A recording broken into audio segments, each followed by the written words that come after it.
Hey everyone, welcome to this session on navigating codebases with Copilot. This is Sohil Grandi, and before we get started with today's session, I want to give this disclaimer. I'll be speaking in my personal capacity and won't be representing my employer, NVIDIA, in any way. The views expressed are my own and don't necessarily reflect those of NVIDIA.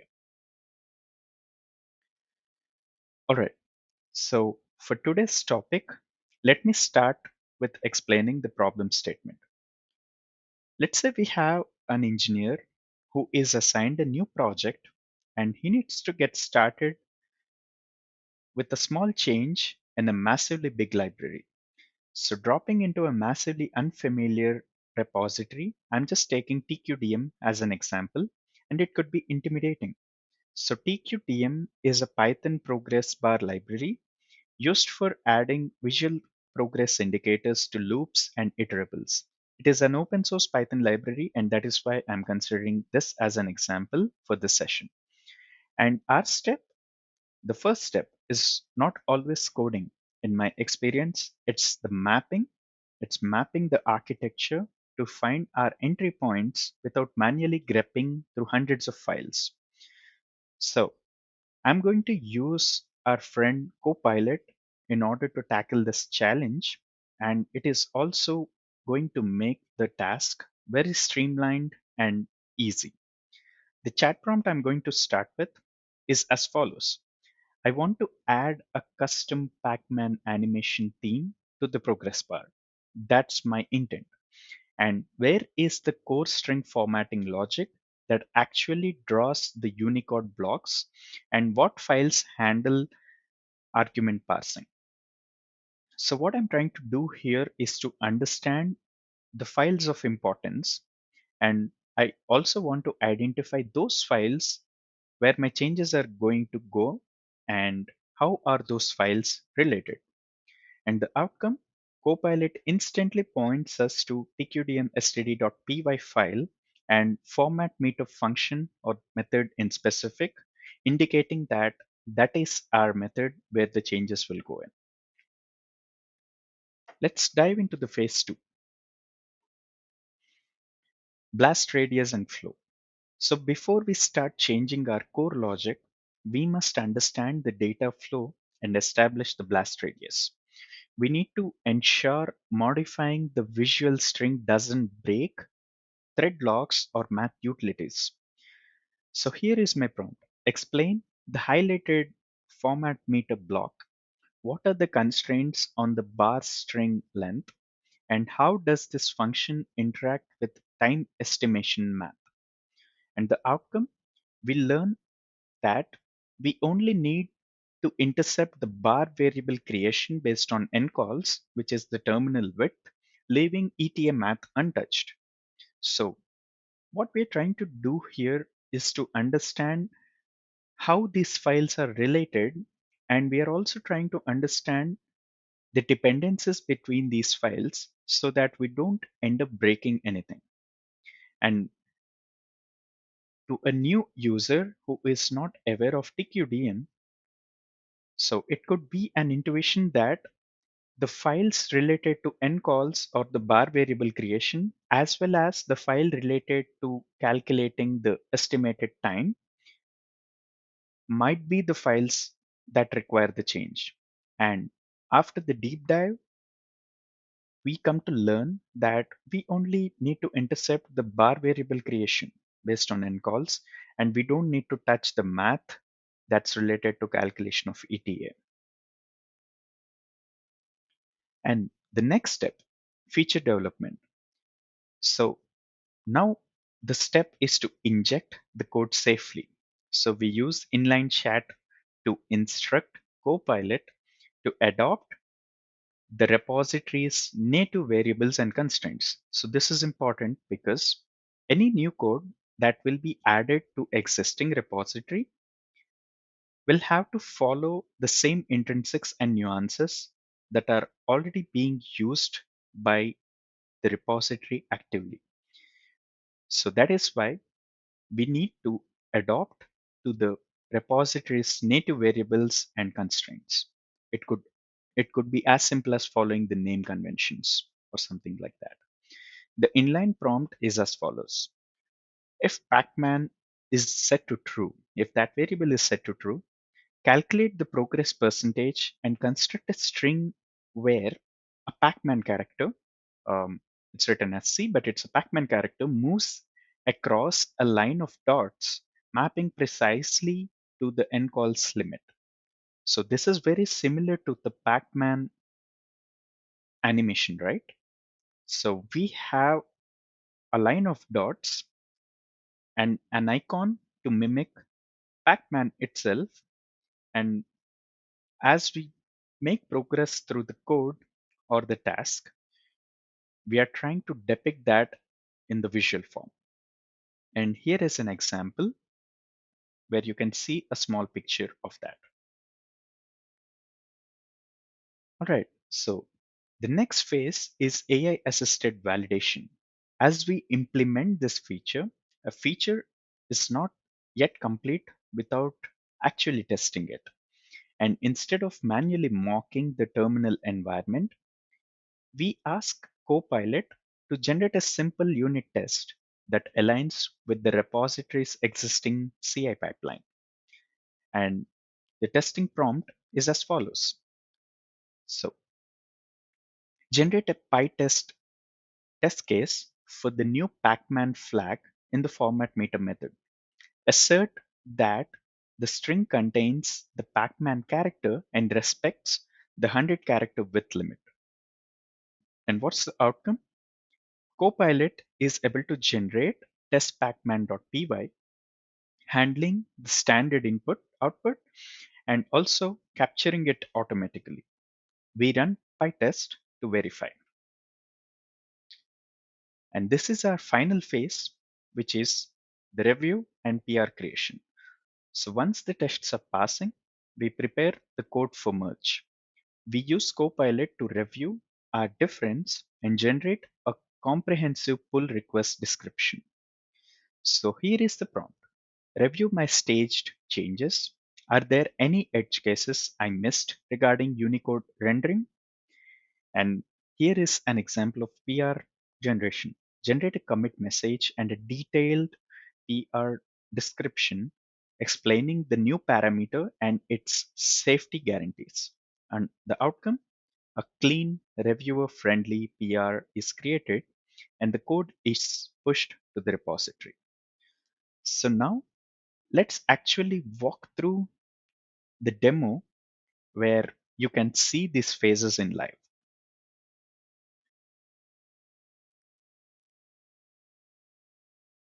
All right. So all 5 phases will be covered as part of this video, and let's get started.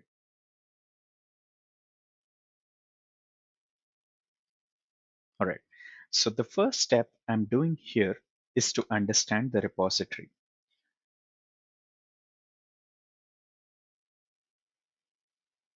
So I have cloned the TQDM repository and I'm trying to get a general understanding of this repository and its structure.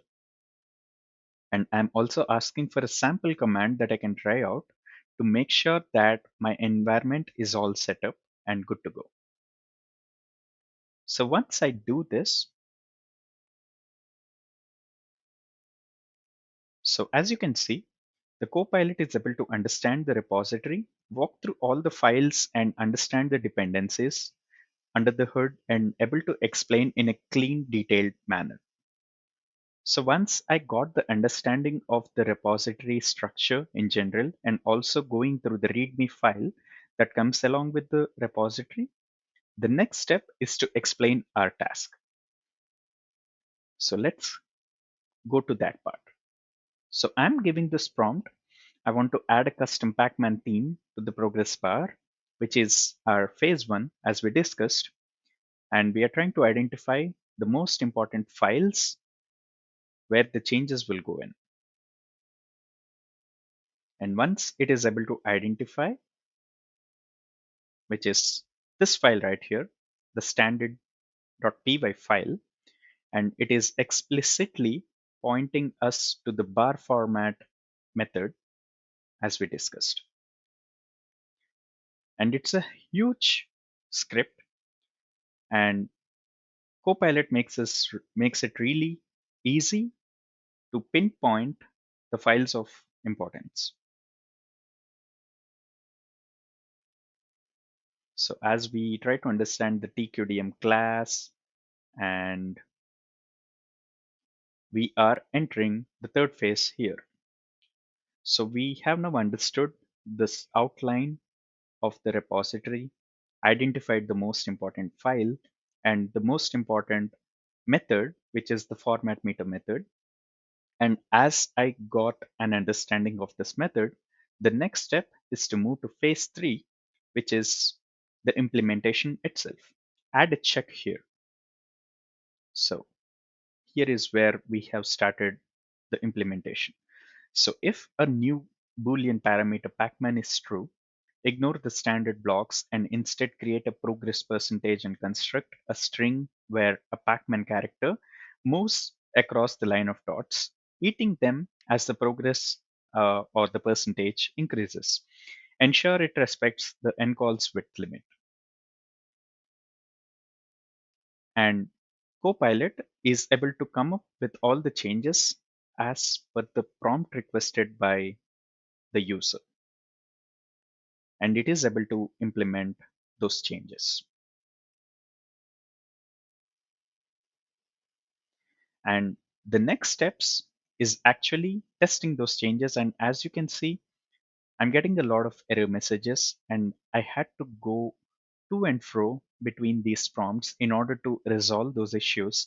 And I expect this to be happening across different repositories. It's not always straightforward that the AI generated code will work right out of the box.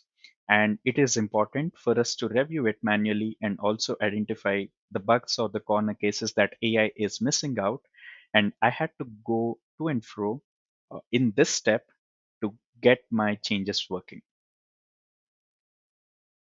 And as we make progress, here is the first step. So it was able to come up with a prototype where it is able to create this Pacman based icon and also the dots to mimic that the Pacman is eating that dots as we make progress with respect to percentage. And now I have that it, the changes to be working.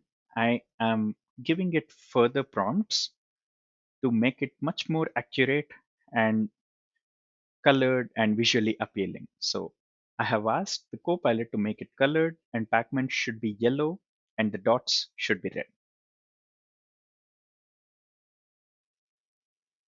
And as you can see, it was able to change the color of Pacman, and the dot is now red in color.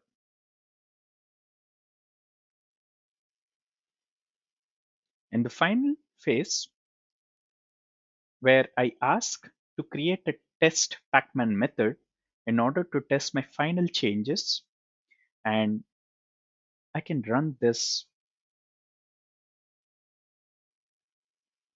test Pacman. And this was the simple code that the Copilot was able to come up with. And as I run this code, you can see this is our final output where we are able to successfully mimic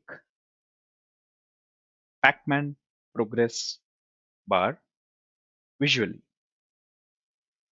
And it's working as intended.